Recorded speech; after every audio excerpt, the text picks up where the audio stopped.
Okay, good morning to everybody, and I hope that that helped to put you in a Caribbean mood.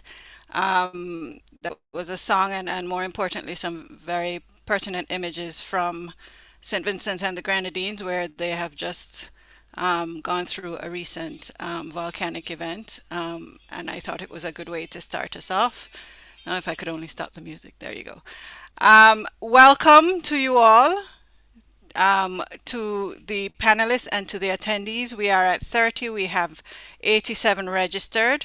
And we want to make sure, and sorry, I saw a hand raised, but I think everybody's okay now.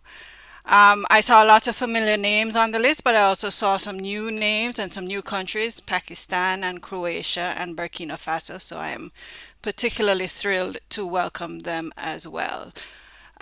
Just in terms of logistics, all the participants will be muted and without a camera. We invite you to use the chat to introduce yourselves, let us know who you are and where you are from, and make sure that it's to all panelists and attendees so that we can all see.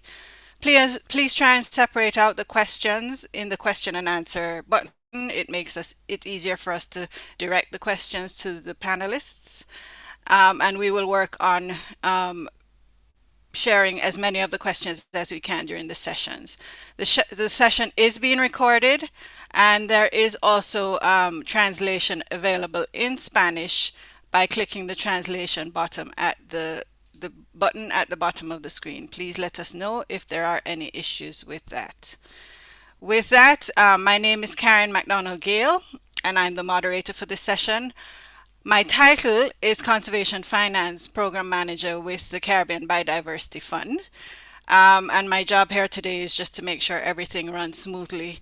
But as I always do, those of you who know me know I always recognize my roots in the Caribbean. My father is Jamaican, my mother is Trinidadian. But I also want to today recognize my roots with my father in disaster management. He was one of the pioneers of making sure the Caribbean and the CID's voice was heard in disaster management. So this is a particularly pleasing webinar for me to be involved in.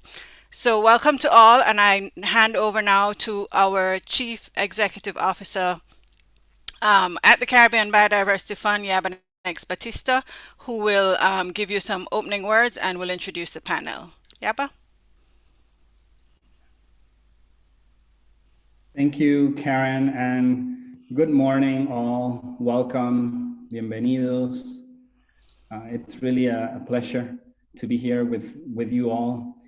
And I think doing this webinar today on related to disasters and how conservation trust funds in the Caribbean can help and respond to these disasters is very timely for a few reasons. I think, as most of you probably know, during the last few years in the Caribbean, we have been hit very hard by a number of natural disasters. We have Hurricanes Irma, Maria, and Dorian seriously affecting Antigua and Barbuda, the British Virgin Islands, Puerto Rico, and the Bahamas. And I can tell you, I'm from Puerto Rico, and I can tell you that we are still recovering from Hurricane Maria, who hit us a few years back. In addition to that, most recently, we had the eruptions of the volcano in St. Vincent and the Grenadines. And as the Caribbean Biodiversity Fund and the network of national conservation trust funds throughout the Caribbean that together form the Caribbean Sustainable Finance Architecture, when all of these disasters have hit, we realized that we needed to take a step. We needed to step in and help the people of the Caribbean to recover from these disasters. And during the last 4 years, we have been taking measures that have been in response to those disasters. You will hear about those today from my colleagues that I will present briefly. And as part of this process, we have realized that as conservation trust funds, we can not only be responsive to these issues, we also have to be proactively addressing disaster risk reduction. And with that backdrop, And knowing that hurricane season in the Caribbean officially starts next Tuesday, June 1st, we wanted to have this webinar to share those experiences. We know that as conservation trust funds, our mission is to mobilize resources for conservation. But when these disasters come in, when the hurricanes hit us, when the volcanoes erupt, a lot of our investments are lost. The people that we are benefiting through our conservation activities suffer. And therefore, we want to do more. Part of what we are discussing right now within the group of conservation trust funds in the Caribbean is to figure out how we can create financial instruments that we can utilize to respond faster to these disasters, but also help us prepare better for future disasters. So I think that's a very important backdrop for this webinar, because we cannot stay on the response mode, as I mentioned before. We need to proactively address this from a prevention point of view as well. So today we're going to hear from 4 colleagues of ours in the CBF who come from National Conservation Trust Funds. First, we're going to hear from Craig Henry, who is the program officer of the Saint Lucia National Conservation Fund. The Saint Lucia National Conservation Fund, together with the rest of the trust funds in the insular Caribbean that form the Consortium of Caribbean Conservation Trust Funds, have been working very avidly on how they can respond to the COVID emergency as well. So we're going to hear from Craig on that experience. We also have Sasha Gay Middleton, the CEO of the Marine Protected Areas Trust Fund, MEPA, in Antigua and Barbuda. Welcome, Sasha, and welcome, Craig. Sasha is going to tell us about the early responses that MEPA worked on as part of the hurricane recovery efforts, particularly in Barbuda. It's a very, very interesting experience. And in fact, it was the first of the Caribbean National Conservation Trust Funds that had to confront an emergency response situation. And then we will hear from Karen Panton, who is the Executive Director from Bpaf, the Bahamas Protected Area Fund. Welcome, Karen. And Karen will be talking to us about how Bpaf has been working with the government and other stakeholders in the Bahamas to help in the recovery process after Hurricane Dorian, and also the actions that are being implemented with the financial support of the CBF and the German Development Bank in this area. And last but not least, we are going to hear from Van Bern Harry, who is the CEO of the St. Vincent and the Grenadines Conservation Fund. And Van Bern will tell us about the current situation in St. Vincent after the eruption, and how SVGCF is working again with the government and other stakeholders to respond to this emergency.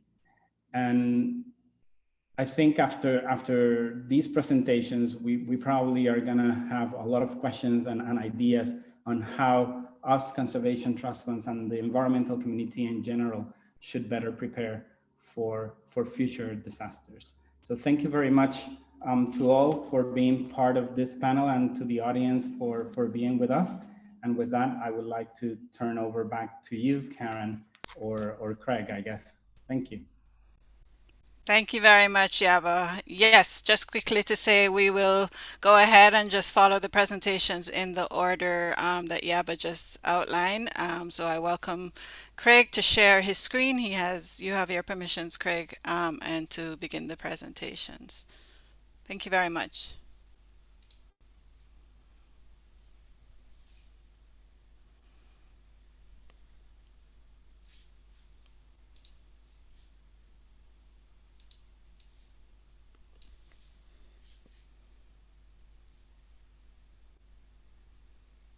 You're still muted, Craig.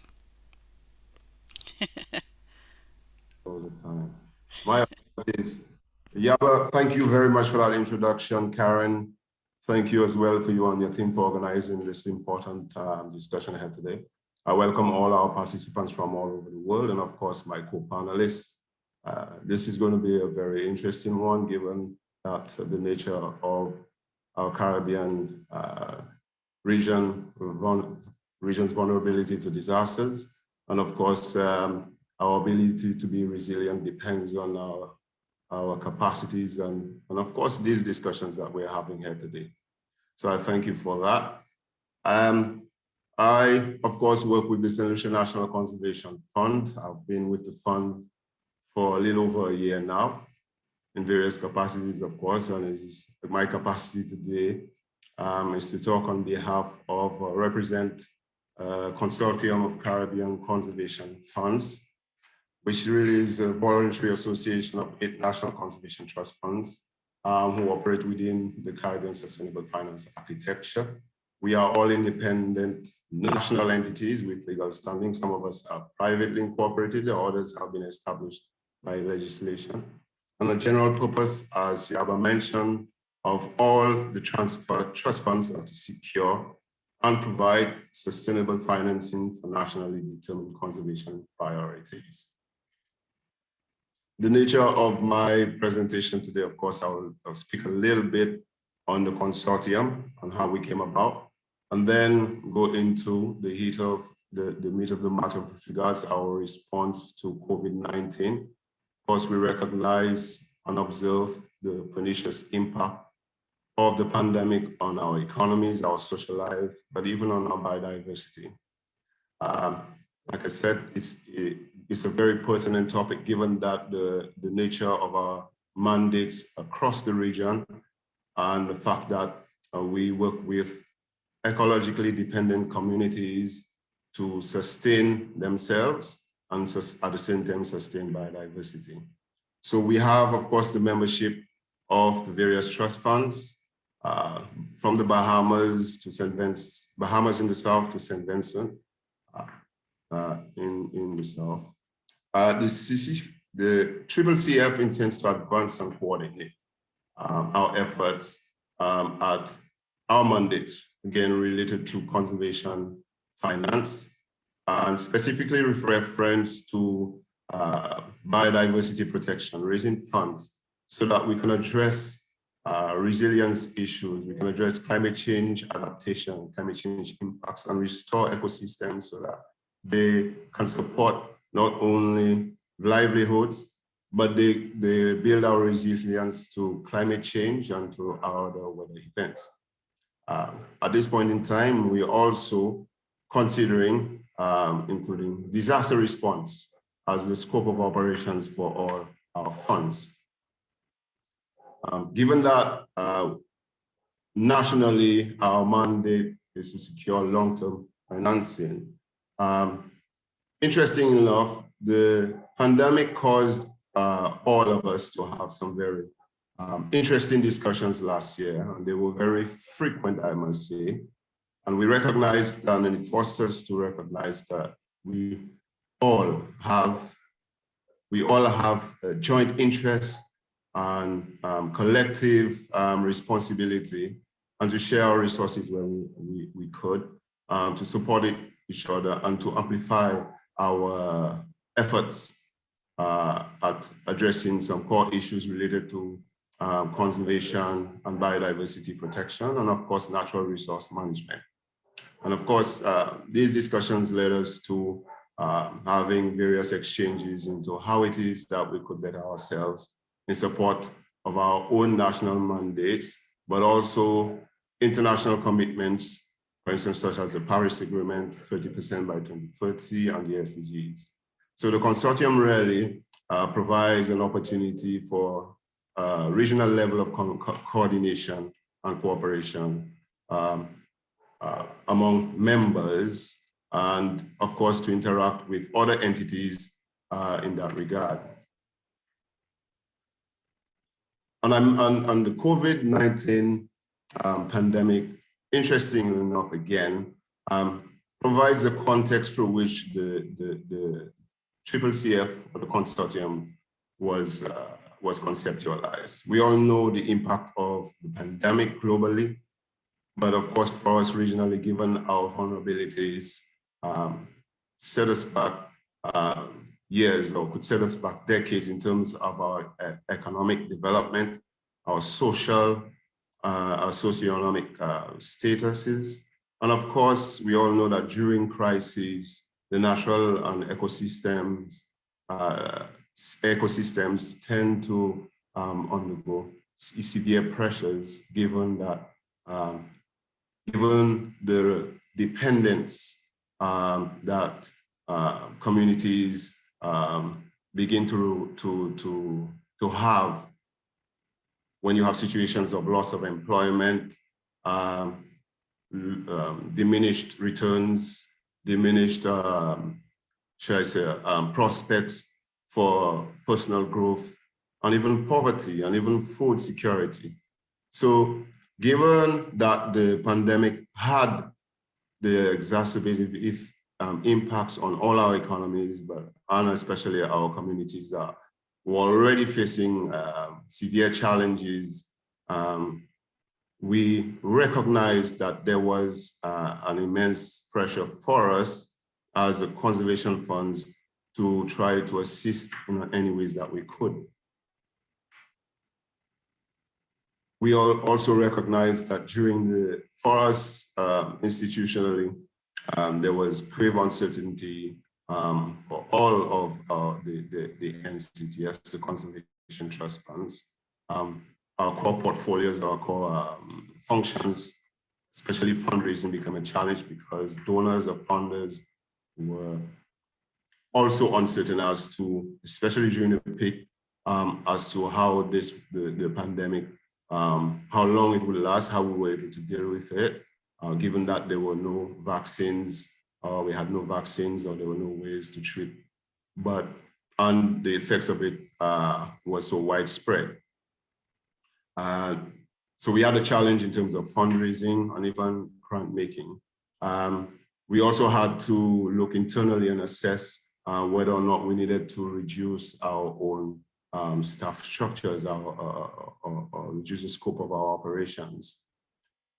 And not to mention the fact that all of this had to operate in a context where the underlying challenges of being in a small island developing state still remain. So food insecurity, climate change impacts, and so on and so forth. And I must commend my colleagues in the various national conservation funds for their openness and willingness to have these discussions. And of course, I must mention the CBF, who remained open and flexible, given that we had obligations under our various partnership agreements in terms of, again, fundraising, this match requirement, and that worried many of us in terms of our ability to stay true to our partnership agreement obligations. One of the things we did, or we did maintain, was that we wanted to, despite the fact that we were facing funding challenges, we also recognized that one of our major stakeholders, our grantees, also faced these challenges, and we did imagine that, or we did commit to continuing to support, finding ways to support our grantees even within this depressed environment. And so what the pandemic, the discussions that we had caused us to come up or try to devise ways to come up with a strategy, a COVID response strategy that would incorporate us at a level where we would harmonize our efforts and of course put our collective resources in a manner that, organize our collective resources in a manner that would support recovery efforts to the COVID challenges. And of course, one of the things that, that we recognize as well is that given the context that we were operating in, the fact that we have these natural vulnerabilities, we have high food import bills, our local institutions face institutional challenges, they have limited technical capacity. And of course, given that the tourism dependency of our Caribbean economies meant that many of us were facing some very dire situations. The direct threats from that were that our natural resources, although let's just say they're already in a degraded state, but were under continuous threat given the enormous pressure that would result from low unemployment and increasing poverty rates among our local communities. Our local organizations, again, faced with the possibility or the prospects that there's less and less money is available for funding of community projects that were merited and worthy. I could speak to our own situation at the SLUNCF, whereby we had to reassess and actually delay funding projects, despite the fact that we had approved and thought that these projects were of merit. And henceforth, what we had decided to do was, again, commit as a group to putting together programs or projects that would lend themselves to both functioning as a regional project where we could attract funds, but allow us to stay true or to continue to serve our work or mandates. So one of the projects that we were able to conceptualize was the nature-based economic recovery program. And that program was conceptualized around the notion that we could continue to secure nutrition or food security, health, livelihoods, and biodiversity by focusing on what we call low-hanging fruit, investing in projects or activities that are nature-based and community-based. And those that we identified were related to permaculture and backyard gardening, apiculture and sea moss cultivation.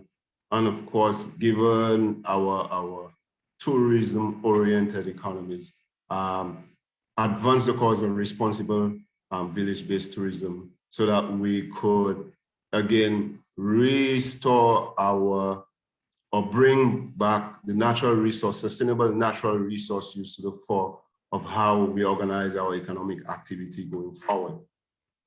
We also conceptualize the current trend or the current topic of the blue economy and biotrade.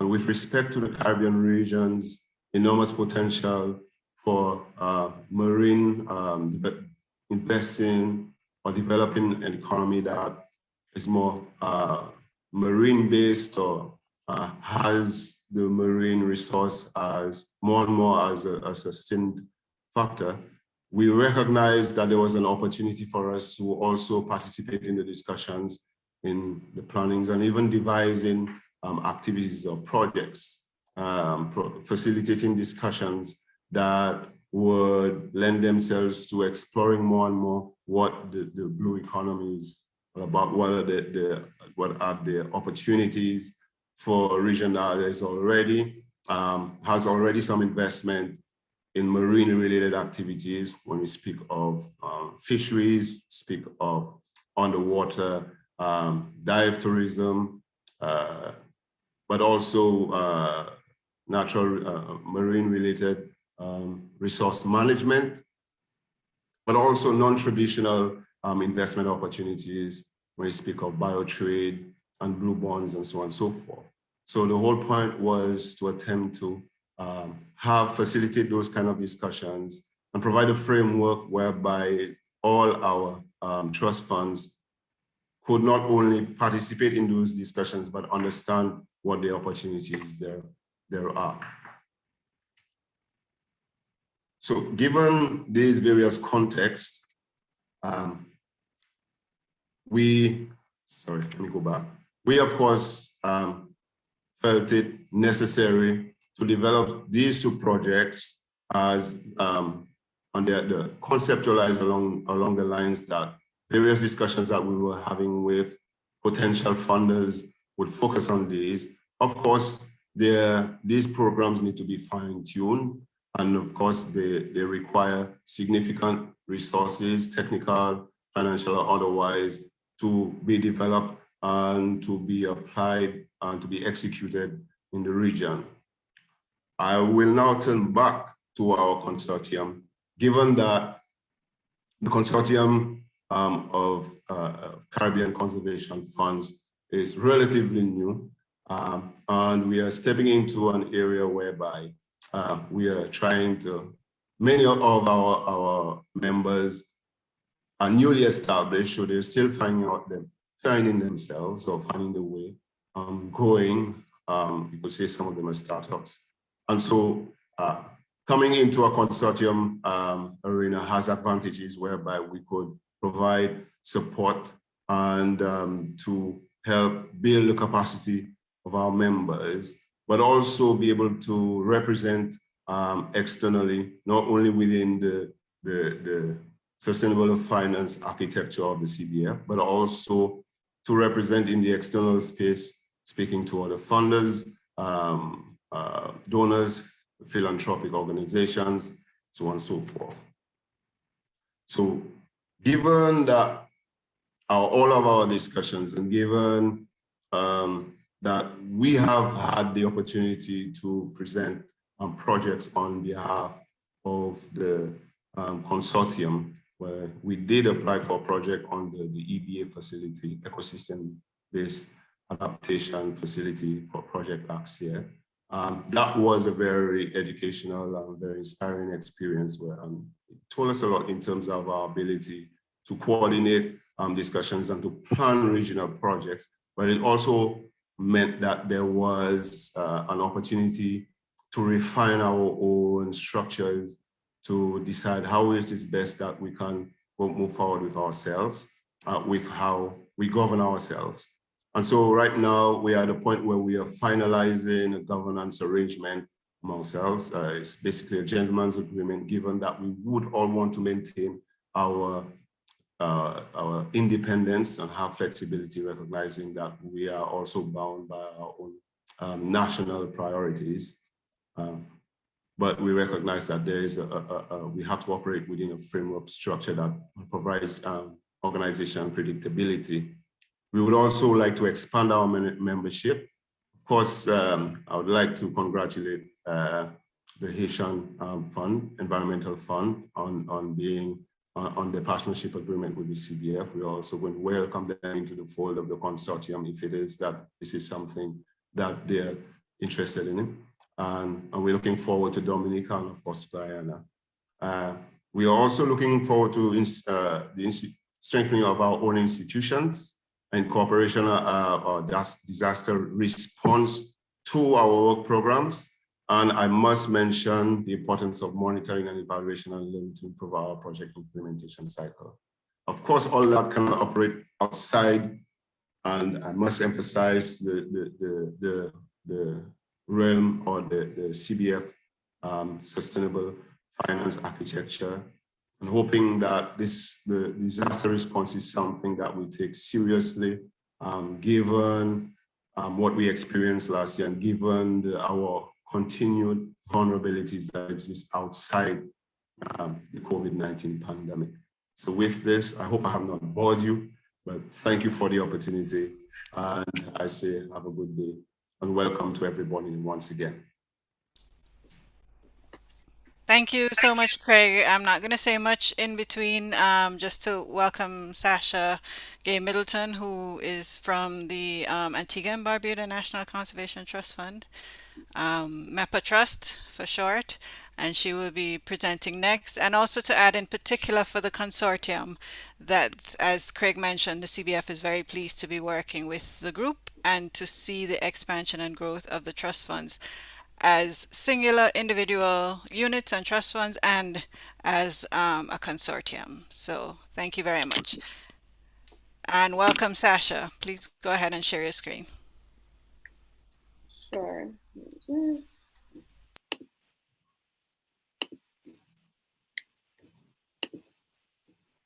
All right, great. Thank you so much, Karen, first of all, to the CBF family for organizing this really good webinar that we are currently in. Also, great job to our colleague, Craig, for representing for, the CCF. We are really and truly trying to be as collaborative as possible in mobilizing funds to support all of our conservation-related activities in Antigua and throughout the Caribbean. So I'm really happy to share with you, some of our lessons learned, best practices when it comes to responding to disaster. So the Marine Ecosystems Protected Area Trust, also known as the MEPA Trust, it was established on the 22nd of May, 2015. It is a majority NGO board, and we support marine and terrestrial conservation related activities within Antigua and Barbuda.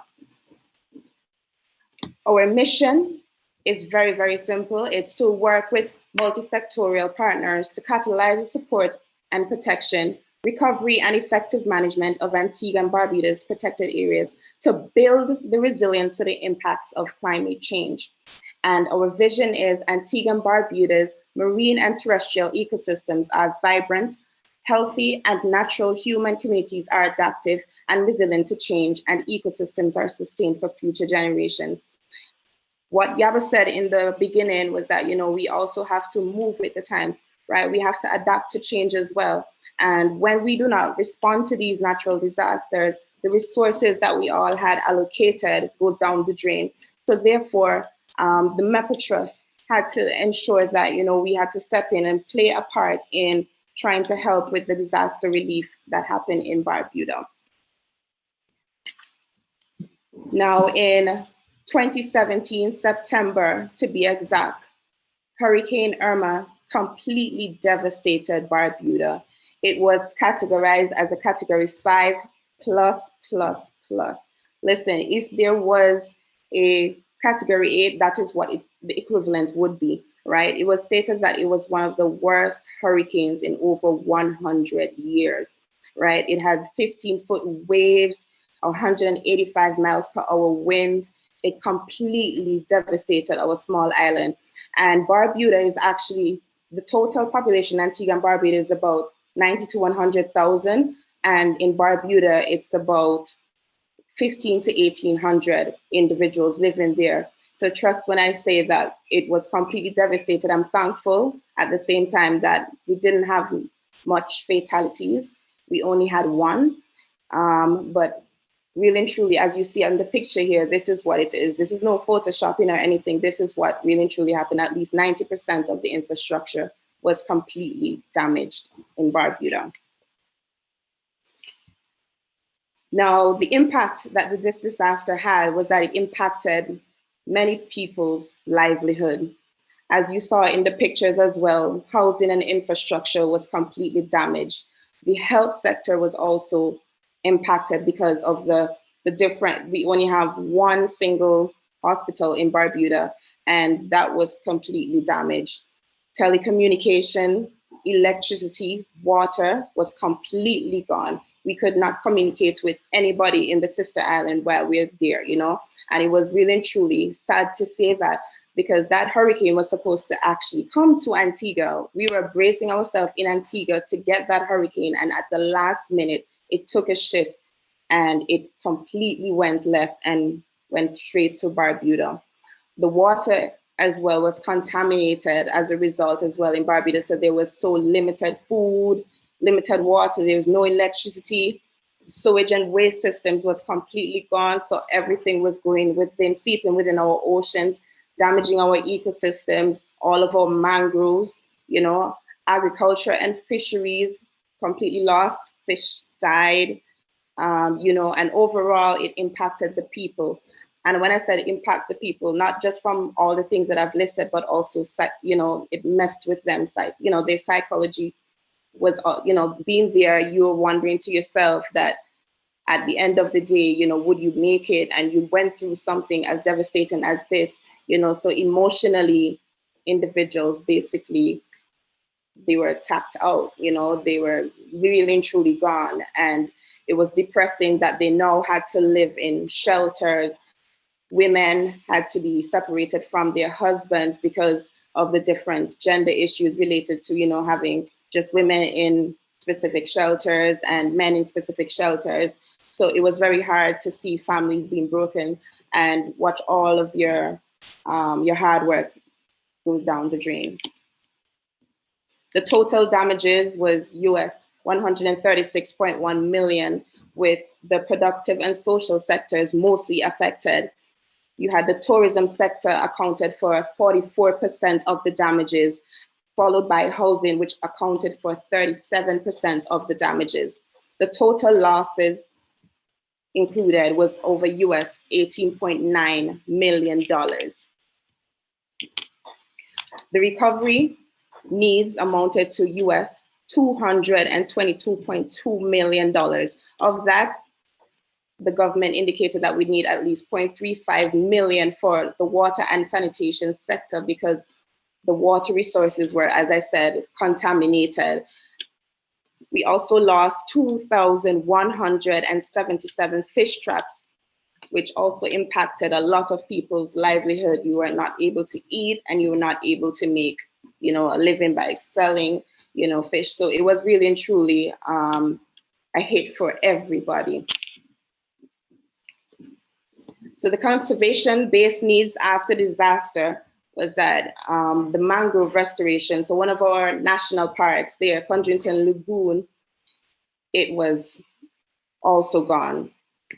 Mangroves were completely damaged. This is one of our main, when we take tourists to Barbuda and Barbuda, you can't go to Conjunction Lagoon and not be wowed by the beauty of it, by seeing the birds. It has over 20,000 birds within the Conjunction Lagoon, and to see that was completely gone. The mangroves that was there is actually what saved Barbuda from going under, right? Food security was also an issue. Proper waste management. So of course, because of there's no proper waste management there, that's seeping into our waters and that impacted our mangroves and our marine life. Also, in terms of conservation-based needs, I also want to stress on education and awareness. Having that is something that I also recognize, is that we want our people to be more aware of climate change, the impacts of climate change, what role they can play to ensure that they are, being a change agent to society, but they can't do that without proper education and awareness. So these are some of the conservation-based needs that was recognized after the disaster. What did MEPA Trust do? Now, we tried to actively fundraise. We listed MEPA Trust as one of the organizations to receive donor funds to support recovery efforts. We also reached out to different donors. Donors also heard of MEPA Trust from word of mouth as well as online, and they decided that they wanted to partner with the MEPA Trust. So we partnered with a lot of local and international donors to execute the projects and programs for recovery efforts. A lot of donors, although they had funding to support, they wanted to channel the funds more so within an NGO as opposed to the government because of technicalities and the whole gist. Also, we acted as a fiscal sponsor for various donors. So rather than just probably implementing the projects and programs, we just did the administrative part of it, which is the accounting and overseeing of the projects, while the Wade Institute, for instance, were the project implementers on the ground in Barbuda. Now, these are some of our projects that we supported while it was in 2017 and 2018. We had 100 fish pots constructed, supported 2 small businesses to be rehabilitated. It was more than 6 weeks. We had 6 weeks of cleanup in Conjunction Lagoon Park with the Wade Institute and the International Community Foundation's help. They fully fund this. We were really and truly excited about that. They also had 7 community events. So every time we would have Barbudans coming together and finding out what are some of the needs, what are some of the things that they would want to see addressed urgently, listening to the people and hearing what they have to say. Inclusion is key, and we wanted to ensure that even though donors are coming here, that they don't just dictate where the funds go. They also need to listen to the people. So it was more so of a bottom-up approach, right? The MEPA Trust also, with collaboration with the Wade Institute and International Community Foundation, funded 828 people to be transported to Barbuda by boat, right? So because it's our sister island, they had to be transported back and forth, and that is a cost attached to it. So the Wade Institute fully waived at one point transportation to go to Barbuda back and forth. And we were really and truly happy to hear that, so that people were able to come to Antigua as well as go back home and, you know, continue the cleanup efforts. We also had 300 people, and they provided, you know, social services. You know, this would have entailed, you know, a lot of people went through trauma, you know, so having psychologists on board, you know, to helping individuals to cope with what just transpired, basically. Over 30 Barbudans were employed, 80 plus children enrolled in after school programs. So many children were displaced as a result of no schools. So of course they would be a bit behind in education, and, you know, the Wade Institute and International Community Foundation fully funded again a lot of the after school programs that they had on board. And in the after school program, what we stated is that we wanted, you know, having education awareness in climate change and conservation as well. So children were also aware. So we, you know, involved them from small coming up so that they, you know, they are very much aware, you know, and they play a very vital role in, you know, being change agents and helping develop Barbuda. We also funded through the International Community Foundation water and electricity connection program. Over 42 homes were reconnected with electricity. We also had Fisher's Livelihoods Recovery Program. We had over 405 fish traps were lost, and 250 sustainable pots were built of that from the 405 fish traps that were lost. So we were really and truly trying our best to, you know, mobilize the funds on the ground to make it easier for also the Wade Institute and the International Community Foundation to help with, you know, the development of Barbuda, and really and truly it was helpful. We also had a program. Sorry to break your stride, Sasha, but I'm going to ask you to wrap up, and then we will get some more from the questions that I already see coming in. Okay, no problem. We also had Barbuda's Shutters program, as well as we had a Condrington Lagoon Mangrove Restoration project. That was, as you would see the before and after photo, that is how it would have looked after the Hurricane Irma. And also we had a Cash for Work debris management project. So these are some of the lists of the projects that we had on board basically, and we were able to fundraise over $600,000 to support the recovery efforts. The lessons learned and best practices is that we've built a lot of synergies and partnerships along the way, both from the local and international level. We had limitation and humanitarian responses because, as you may have seen, in 2017, it was not just Barbuda that was heavily impacted by hurricane, but it was a lot of our Caribbean islands getting impacted by Maria as well as Hurricane Irma. So funding was a bit hard to come by in Antigua. Also in 2017, we were graduated and we were also classified as high income country. So as a result, funding also became very difficult. Our capacity was built as a small conservation trust funds as a result of, you know, being involved in all of these projects and programs. So we are really happy for that, to diversify our portfolio and managing so many different projects. We also stated that there's a need to negotiate project and program management fees as a fiscal sponsor because funding is very limited as an NGO, and you would need funding to get for auditing, for accounting, you know, all of this takes time and also resources. So depending on the volume of projects and programs that you have, human resources, all of this can be a daunting task, especially for us because we had so many projects running concurrently. We also became a member of the global network of civil society organizations for disaster risk reduction.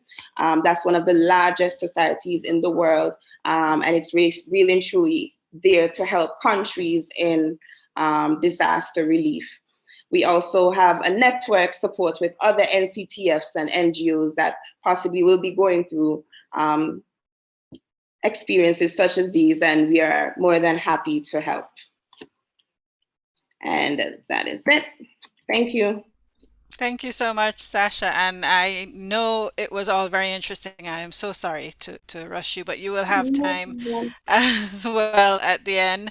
And for those with questions, please make sure and put them in the question and answer box, because it means the panelists can go ahead answering some of them while some of the other presentations are going on. We will have time for questions after these next two presentations, but I know sometimes you want to remember it while it's fresh in your mind. So with that, I'm going to hand over the co-host responsibilities to Karen Panton, who is the Executive Director of the Bahamas Protected Areas Fund, and will tell us more about the program that she is now implementing with the recovery from Hurricane Dorian, which I know you all also have heard a lot about. So I hand over to Karen. Good morning, everyone. What a pleasure to be here. Let me just share my screen. I just say thank you to the CBF for allowing us this opportunity. I want to say right off the bat that we are with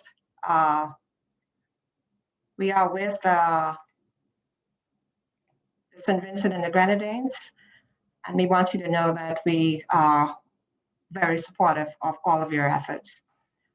So good morning again. I'll be talking just a little bit about Hurricane Dorian and the impacts of the storm on the Bahamas and Bpaf's response. To put it in a bit of perspective, the Bahamas Protected Areas Fund was established in 2014. We are an independent board. Our major purpose is to find long-term funding, as I think Craig and Sasha indicated earlier, and long-term funding for climate resilience, for ecosystem health, for protected areas management, among other things. And we provide grants for conservation management, for policy research, awareness, and so forth. And we partner with a number of agencies. Some of them you've heard already, like the Wade Foundation, the government of the Bahamas, including the Ministry of Environment and several of its agencies listed, and more recently, the Ministry of Tourism, particularly during COVID-19. Our vision is to invest for the future of resilient biodiversity within the Bahamas, and our aim is, of course, to close the funding gap for environmental management. So who is the Bahamas? We are a small island development state. We occupy about 100,000 square miles, about the size of the Eastern Caribbean.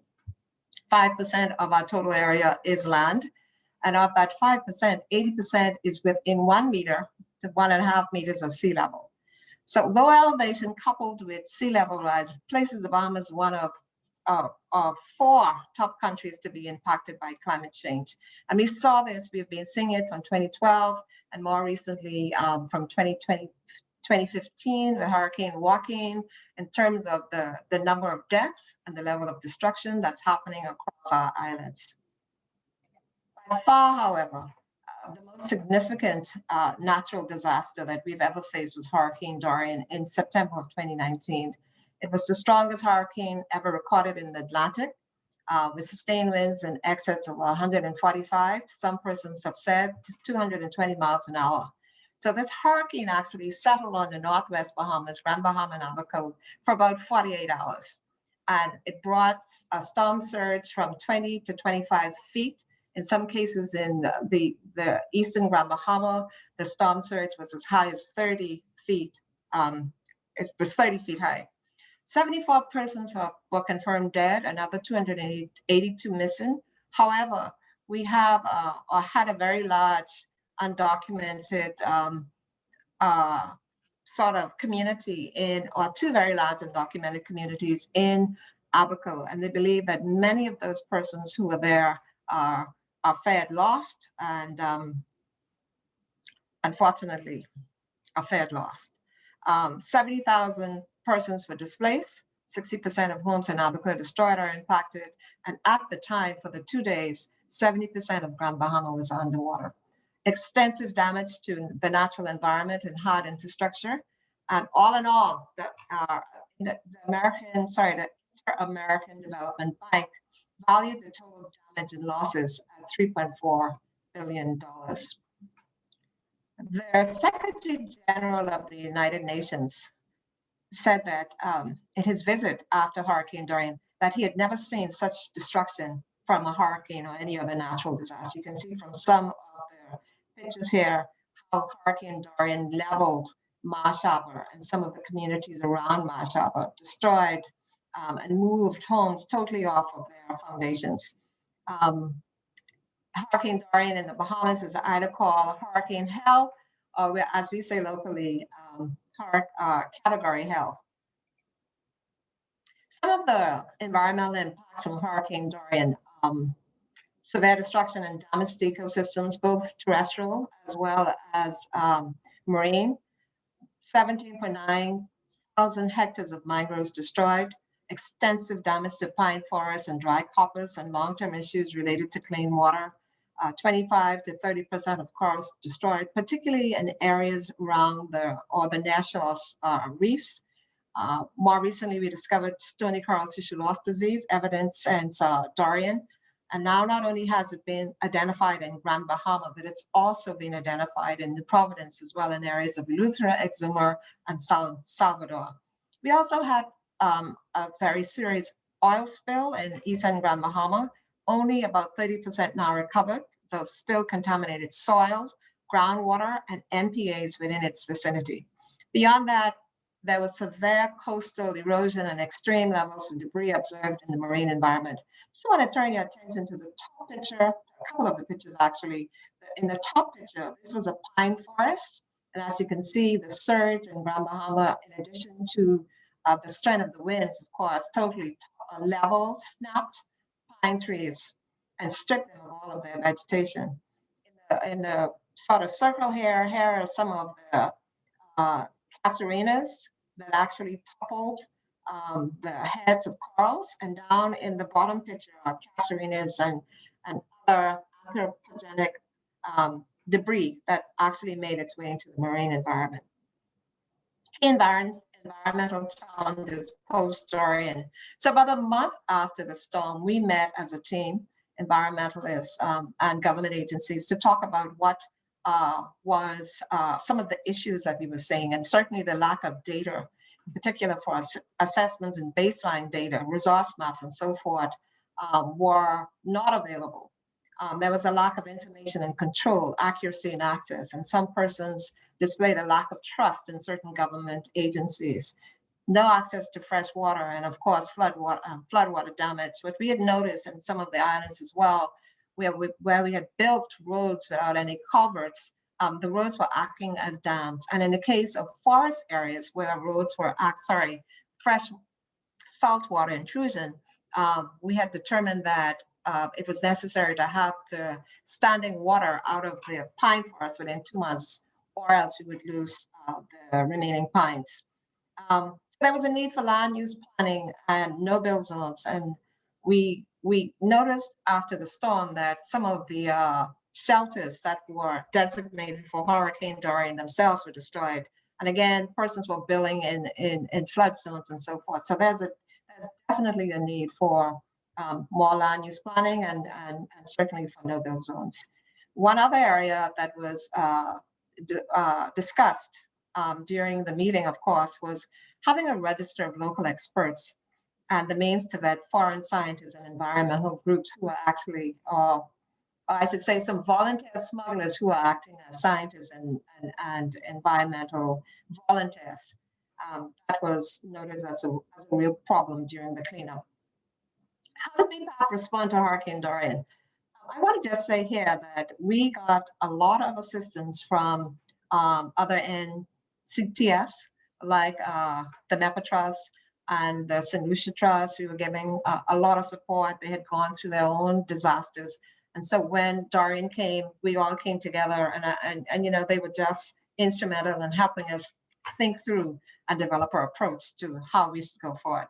So we developed a proposal for the German Development Bank for funding for assessments and for recovery. And around the same time, CBF also spoke to us about our activities and our intended actions. And the German Federal Ministry of Economic Cooperation and Development approved €1 million, along with a $150,000 grant from the CBF, from our local endowment.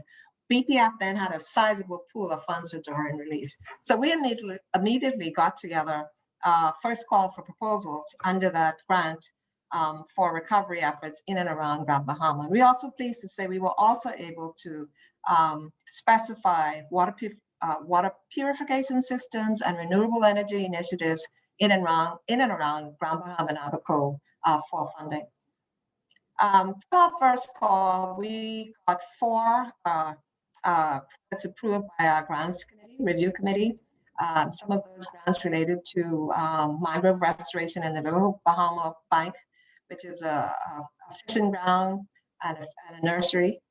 We were also able to have a grant approved by or for the University of the Bahamas to develop a seedling nursery in cooperation with the forestry unit to replant pine in Grand Bahama. We also recently developed a second proposal or launched a second call for proposals. And we were able to have, I think, 13 completed applications, 10 of which were approved for further consideration by the Grants Review Committee. We're really pleased to say we had a little bit more applications from the islands that were impacted directly for solar integration, for an insect biodiversity study, developing a long-term monitoring insect plan in pine and coppice habitats. There's a request for energy sustainability and building resilience at a school in the impacted area in Marsh Harbor. So we're really pleased at the direction we're going, and we believe that we will certainly exhaust this pool of funds that Germany so generously approved on our behalf. Why was this the best response for Bpaf? And I'm happy to say Bpaf was in a position at that time to give the grant because we were working in that area. By far and large, however, my board, and I've got perhaps the best board among all the NCTFs, I say that as a joke, but I do have a diverse and very engaged board who committed to environmental recovery and committed to partner engagement and developing the country. No other major funding was set aside for environmental concerns due to the extent of the humanitarian crisis in the Bahamas. 70,000 persons displaced, 70,000 persons jobless, and a number of these persons again came from undocumented communities, and they had their concerns about what registration would mean once they came to the island. A number of them feared that they would be shipped back to, their places of original, their homes, and we worked to ensure that that this sort of fear was alleviated. No other local environmental agency was positioned like Bpaf to work with both NGOs and the government. And finally, I want to say, as all of our national country trust funds are, we are based on international best practices. And we'd like to say that you can trust us with your funds. Finally, Bpaf has an excellent relationship with the Ministry of Environment, and we're expanding that to the Ministry of Tourism, the Ministry of Finance, and we work with multiple local partners. So it made sense, since there was no other umbrella for Bpaf to take on this role. So key lessons learned, and I'm almost done. Not every active organization is grant ready. And that was really, really one of our major surprises. Not all active organizations in the Bahamas are registered to work in the Bahamas. And our statute, our act, actually demands that our funding is for local organizations at this time. People in communities may need to be encouraged to support efforts because of competing priorities or their own priorities. What was really challenging and coming so closely after Dorian was COVID-19. I mean, NGOs were severely impacted both by staff economically, by staff shortages, and also by persons who were made ill during the pandemic. Some other things, we developed relationships. We had some incredible positives occurring when we were prepared to go out and and find sources of funds and find those relationships that could not only support us as an organization, but also support the active work of ministries and other organizations. And I think one more critical thing that we learned was having good grants management software. This was essential, and it continues to be essential for small NGOs like the Bpaf. So with this, I wish to say thank you, especially to Germany, KfW, and GIZ for being so generous. And we also want to acknowledge the Saint Lucia National Trust Fund and the St. Vincent Fund as well for their contributions. The St. Vincent Fund went over and above with a fundraiser for our benefit. And we want to say again that we're with you in this, and we're willing to walk the road of recovery with you. And to the CBS, thanks for your support, including the administration of the grant, for this opportunity to share this morning. Thank you. Thank you very much, Karen, for your presentation and for the details that were most interesting. We are on the hour. We have a half an hour more just to remind you all, and we have one more presentation, and then we will have space for questions to all our presenters. So without any further ado, I will hand over to Van Buren Harry, who is the CEO of the St. Vincent and the Grenadines Conservation Fund. He has been, of course, it's not the best list or club to become a member of, but he is at the latest trust fund that is going to be working with us on recovery efforts in terms of an emergency response. And we want to hear from him a little bit about what St. Vincent is still going through. And he will tell you a little bit more about the work that we've been doing together to try and figure out the conservation aspects of what we want to do together for the recovery in St. Vincent and the Grenadines. Van Buren? Thank you, Karen. Thank you for that introduction. Let me say a pleasant good morning to everybody, all the panelists, co-panelists, and all the attendees who are in this webinar. Let me just share my screen very quickly.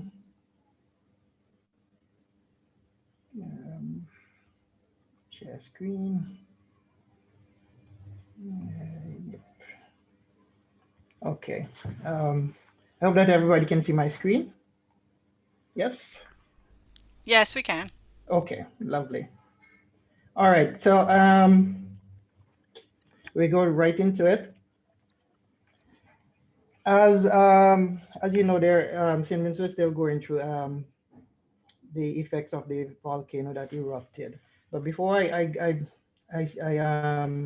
expound on that, I'd just like to say a little bit about the SVGCF, the St. Vincent and the Grenadines Conservation Fund.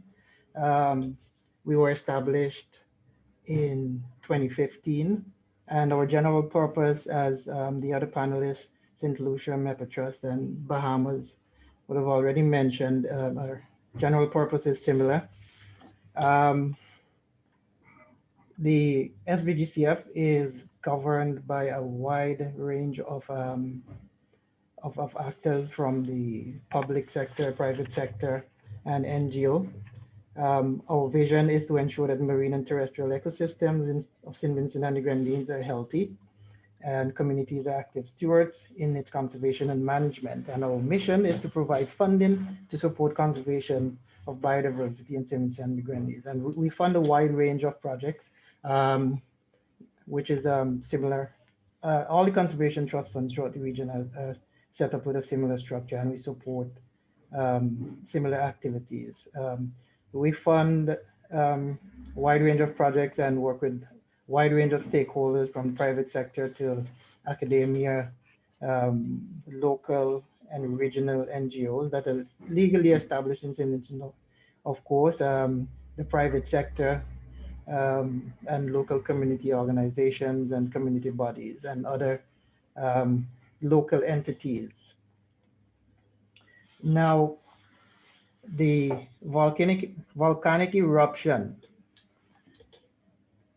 there was an explosive eruption on April 9th, and that eruption was a huge eruption, and that was a culmination of issues of eruption that started in December of 2020. And on the morning of April 9th, the eruption, well, it took everybody not so much by surprise because it erupted, because it was expected that it was going to erupt, but the sheer size and magnitude of the eruption was something that sent everyone into shock and despair and fear.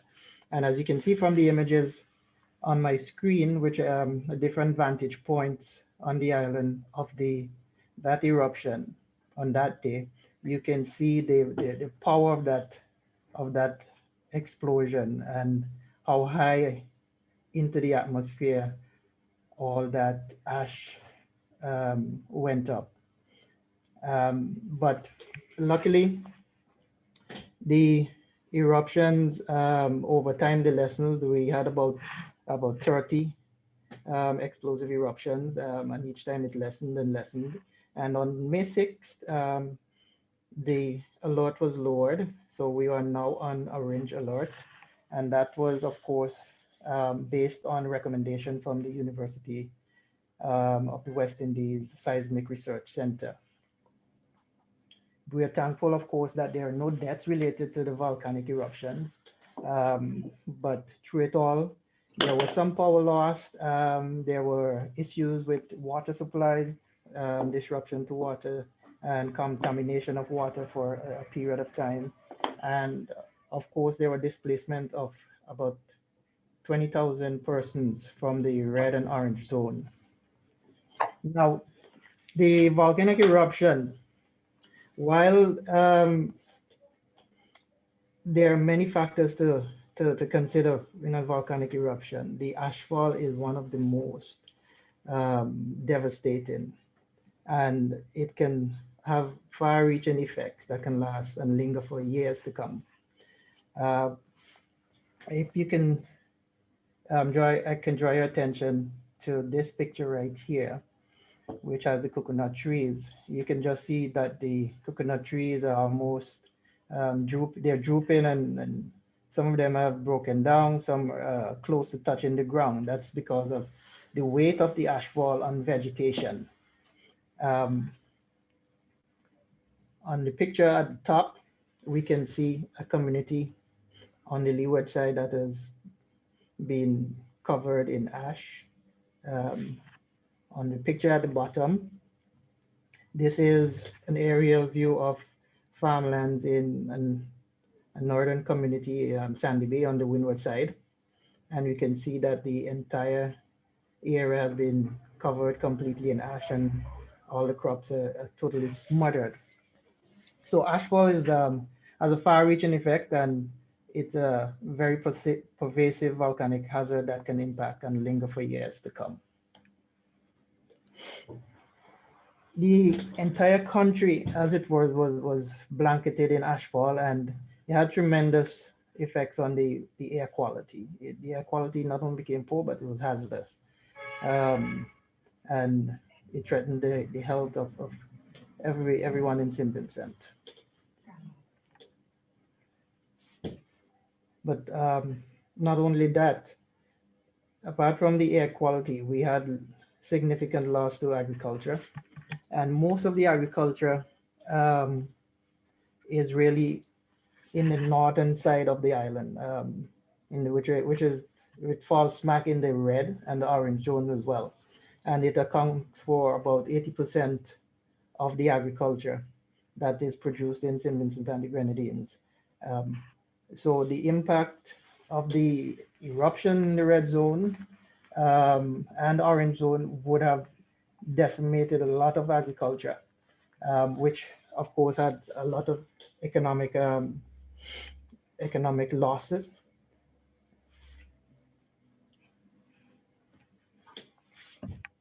Let me just share some pictures here now of some areas.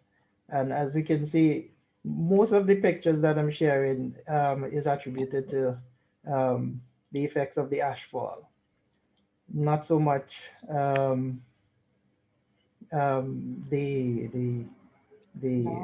pyroclastic flows and lahars yet.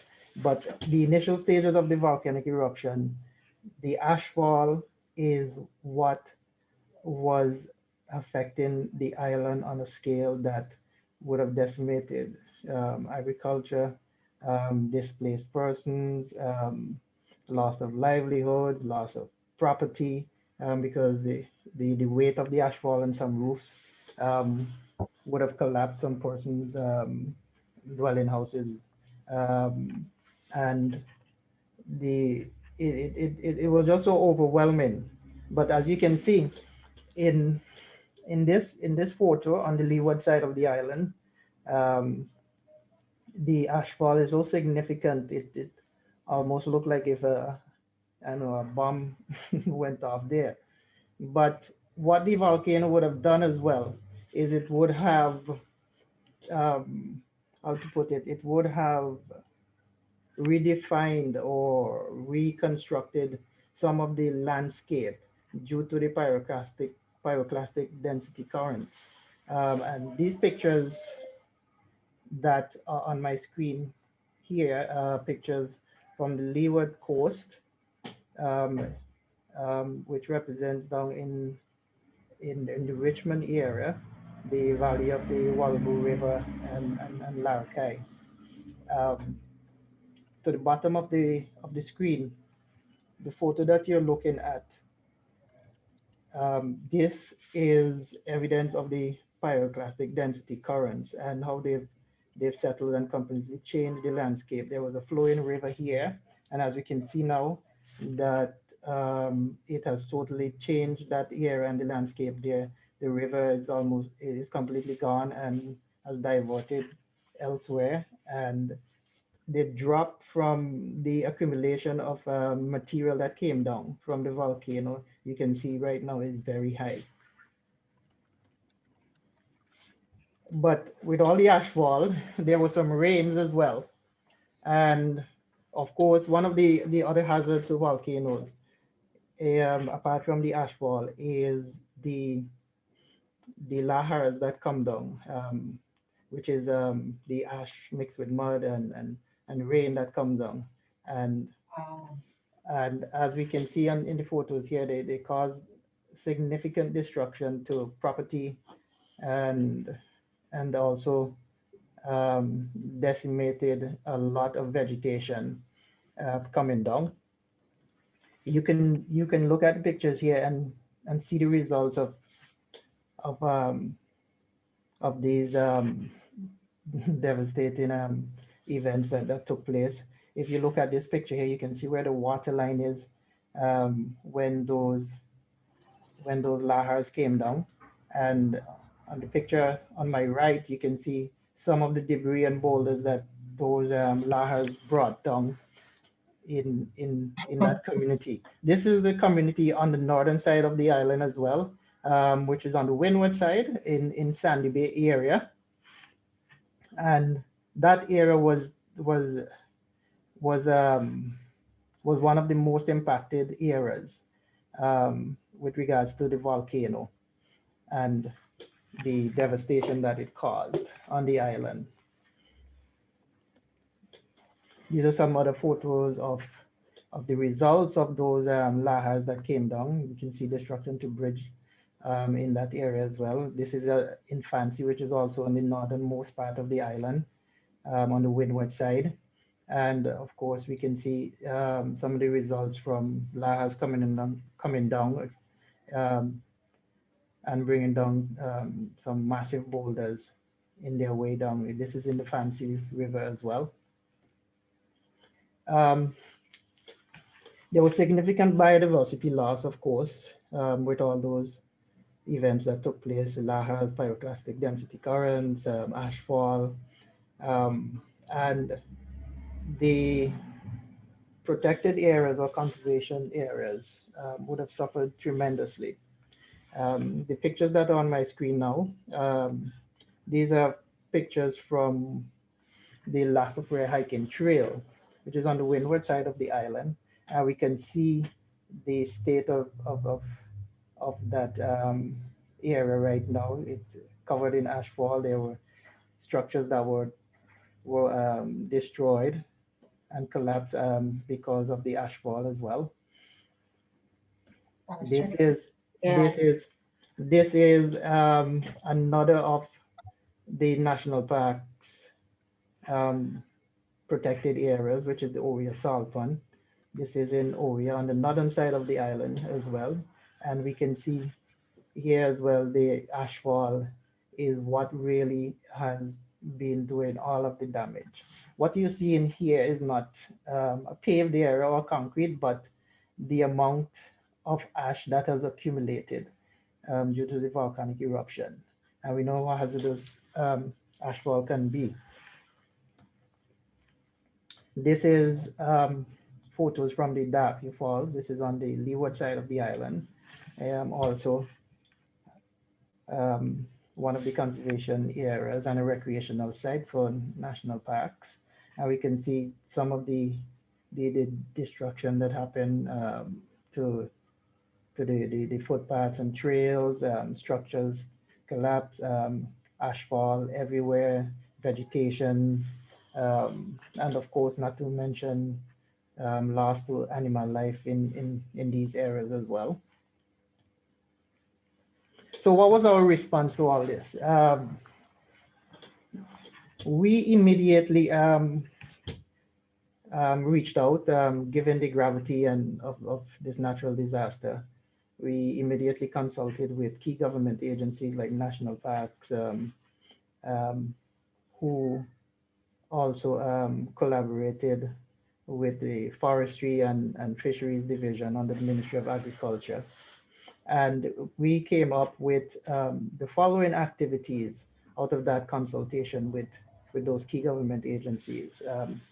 The post-eruption environmental monitoring of marine and terrestrial conservation areas was one of the activities that were identified as of paramount importance. Also, the rehabilitation of conservation areas and for the national parks, the support to biodiversity and conservation activities to be able to carry out key commitments. And as a direct result from that consultation and the events of that natural disaster, the SVGCF reached out to the CBF. Of course, I have to thank the CBF. They also didn't wait on us to contact them, but they would have reached out as well. So we were in communication, and we reached out to them so that we can have our second payment, which was just around the corner, to be diverted towards recovery efforts for the volcano, and also to see if there was any other assistance that the CBF can do. And we came up with an emergency fund for the recovery efforts for the volcano, which would be taken from our endowment. Now, together, putting these two together, we're looking at about close to $1 million EC that will be going towards recovery efforts. Our second call for proposal, which we hope to launch in June, middle of June, next month coming, would be in the amount of just a little over 200,000 US. And while we recognize that the recovery effort is of paramount importance, we also recognize that there are lots of areas that were in the green zone and in the Grenadines that would not have been affected, and there is still work that needs to be done. So we have not forgotten our commitment to the local NGOs on the ground and community-based organizations and community activists. We still have those entities in mind, so we would incorporate the volcanic recovery with our second call for proposal, but would make the volcanic recovery efforts the main focus. And then, of course, responding to the key activities that we came up with for all of the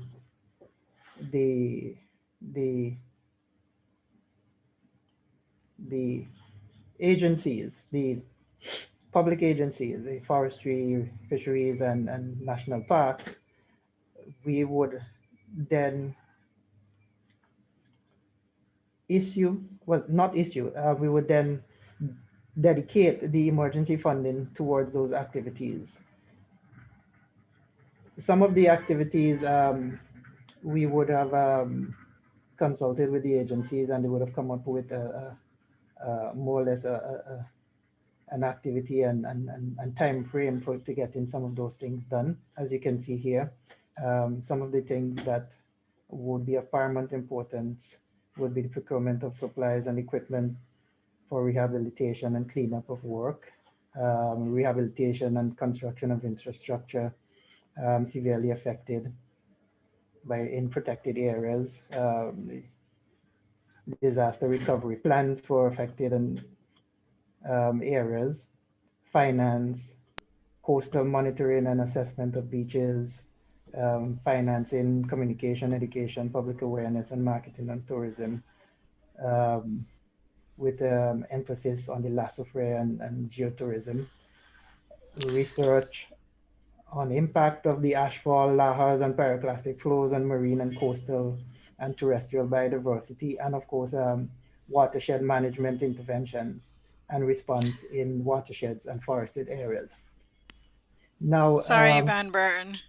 My apologies. I definitely want to make sure we get some questions in, so I'm going to ask you to give your last parting no problem. I'm comments, almost and finished. then thank you. I'm almost finished. So some of the current activities that are on the ground right now, from the forestry division, they've been very proactive since the volcano has stopped erupting. They've gone back into the field, and as you can see in the pictures here right now, they've been in the field, and they have been erecting feeding stations to assist with feeding of endemic species and animals in forested areas, mostly in the Cumberland, Congo Valley, and Vermont forest. They've also been setting up camera traps in some of these forested areas as well, and providing, as we can see, food for some of the biodiversity in those forested areas.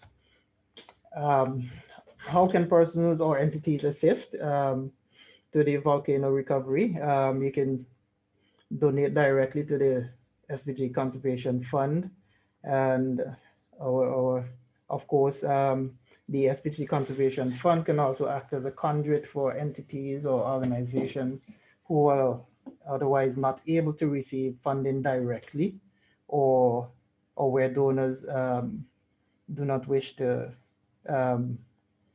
give the funding directly to certain organizations or institutions. Those funding can be channeled through the SVGCF, of course, and we would, of course, manage those funds and make sure that they're used for the purpose for which they were intended. Karen, I know you're here, and that is all. And I hope I wasn't too much, but I would Not say at that all. the volcanic eruption, it's an ongoing process in terms of the recovery, and any assistance that we can garner from any organization or any individual would be welcomed. I know I would like to thank some of our sister conservation funds who have already committed some financial donations, and certain individuals who have also made some contributions. And with that, Karen, I will pass back over to you. Thank you so much. And I'm not even going to pause. Please, panelists, please turn your cameras on, and let's go straight into the questions. There's a question from Mr. Ramnanan, who is with the Invasive Alien Species Group, asking about data collection pre and post disaster management to allow us to respond in the most efficient manner. He's asking the panelists to speak to how that is being arranged in terms of monitoring your responses and the impact you're having and I think this is in terms of conservation measures. So who is available or who wants to start the ball rolling? Oh, well, I can have a jab at that. In regards to data collection, that would come from key agencies such as as I mentioned, national parks, forestry, fisheries, and of course some other NGOs who are very active and have the capacity to do that. So I would say that the local conservation agencies, they would have started their data collection and assessment, damage assessments already. Right. And once those are completed, they would share with us, the SVGCF, of course. Thank you. Sasha or Karen, in terms of results I know Karen is in the middle. Sasha may have some older information on conservation results. Yeah, as for us, currently only did in terms of the Mangrove Restoration project, it was more so on a small scale in terms of restoring the mangroves. So it was just more so of like replanting of the mangroves. As it relates to data collection, as I indicated in the question, I would say that going to the fisheries division, they're the ones that usually collect quantitative data and would publish these types of data. So I think, yeah, that's what it is. So on a we're just doing for the mangrove, is just on a small scale. Yeah. Okay. Thank you. And there's a specific question for Van Bern. The ash has a negative short-term impact on crops, but can have positive impacts in the long run. Friends in Barbados have seen where it's worked wonders for their gardens. Is there any discussion or thought of storing the ash to be used for preparing potting mixes, etc.? Well, we know that over time the volcanic ash can have a significant improvement by adding nutrients to the soil. But at the moment, the ash fall, of course, is so thick that agriculture is more or less non-existent now. The ash needs to be removed from communities, but in terms of using it for commercial benefit, I have not heard any real talk about it. There have been some things in the air. Persons were whispering about wanting to do with it and what you can do with it, but nothing concrete. I don't know if any private corporation or business would venture into something like that. But as it stands right now, no. But the ash is very significant. Thank you. And there's a question that I think goes to everybody that Karen Panton already started to answer, but I think is relevant, so I will read it out and maybe ask each of you, including Yaba, for thoughts. Given the urgency of the situations, what do you feel about the discussion on the shortcut of the due diligence process in assessing the soundness of proposals, etc.? And the question is from Ejid Kantan. Hi, Ejid. So Karen answered, so I'll let you repeat what you've written, Karen, and then ask others, including Yaba, to comment. Sorry. So, Karen, maybe just to wrap up quickly what I said is we did not take any shortcuts on the due diligence. We thought it was essential to, maintain best practices and to stay in conformity with our grants framework. What we did do, however, is to sort of shorten the approvals process so that we had this approval, instead of it being the two-step process that was defined, we collapsed it at the board level. And at our board level, we do have conservationists as well. That's not to say that there were shortcuts with any approval. All approved proposals must abide by certain priorities and certain conditions and requirements within, the Bpaf grants program. But we wanted to get it out quickly. There were also issues with COVID and so forth. So we knew that there was some extension already. And in order to bring it back and make the whole sort of pool of funding work, our board was really critical in helping with those approval and assessment of the projects that we received. So the same process, just a lot quicker. Yes. Yeah. Sasha and then Yaba. Okay, so I saw Edgy's question. So with regards to the MEPA Trust, during that time when we were responding to the disaster relief, we weren't giving out grants. We were actually playing the role of a fiscal sponsor as opposed to a grant-making entity. So it was more so of having heavily invested in administrative duties and overseeing the implementation, as well as we implemented projects in Barbuda. So we did not issue any grants at that time. Thanks, Sasha. Yaba. Thank you, Karen. In the CBF case and our experience, I say I would like to first to agree with what Karen Panton mentioned, because it's not really about the shortcuts and avoiding to do the due diligence. It's about finding creative ways in which you can uphold those procedures, but given the particular situation, you find ways of moving a little bit faster. In our case, for example, when we were working with Bpaf on the Hurricane Dorian grant that we have with them, one of the things we modified in our procedure was for that final grant agreement, instead of being approved by our board, it was approved by our executive committee. And that way, that helped to shorten the time frame required. While for a regular grant that we would do with our partner National Conservation Trust funds, we still go to the board.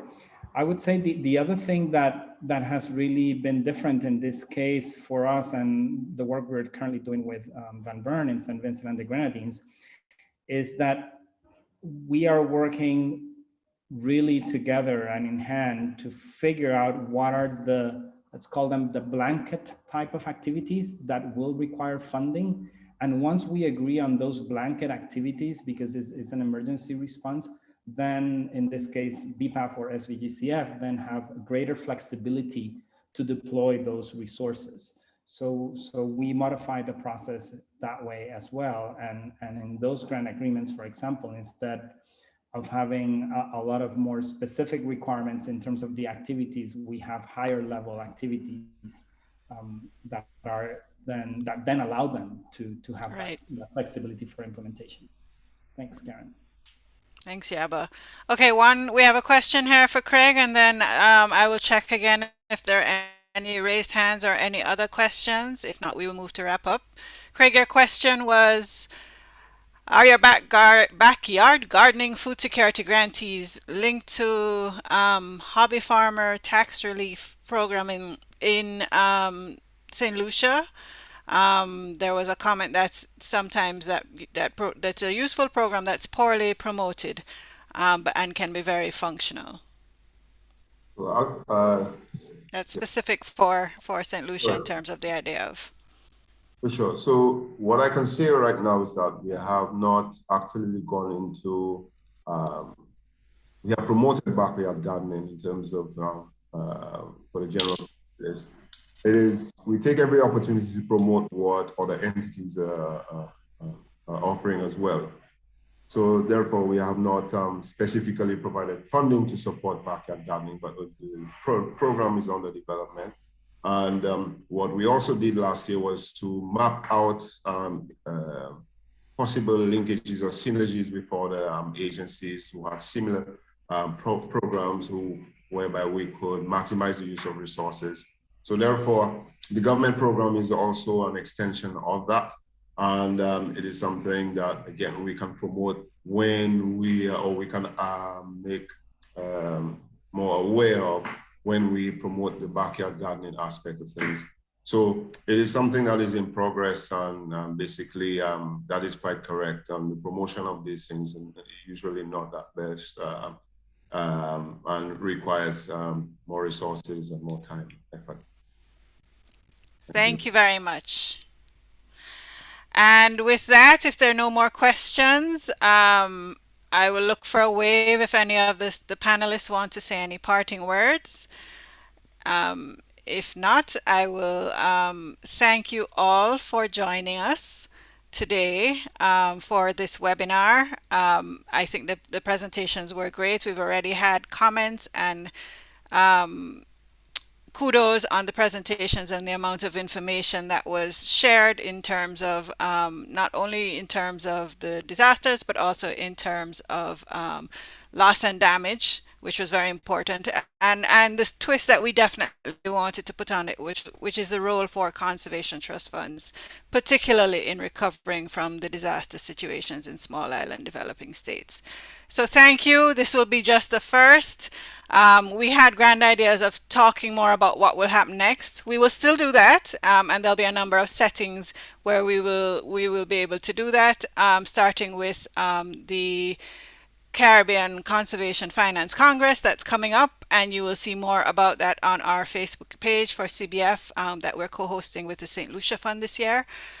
So we invite you to join us. We want to thank our interpreters, of course, always for their help and tolerance of our amazingly fast and bad accents and bad attempt at being slow when they needed us to be.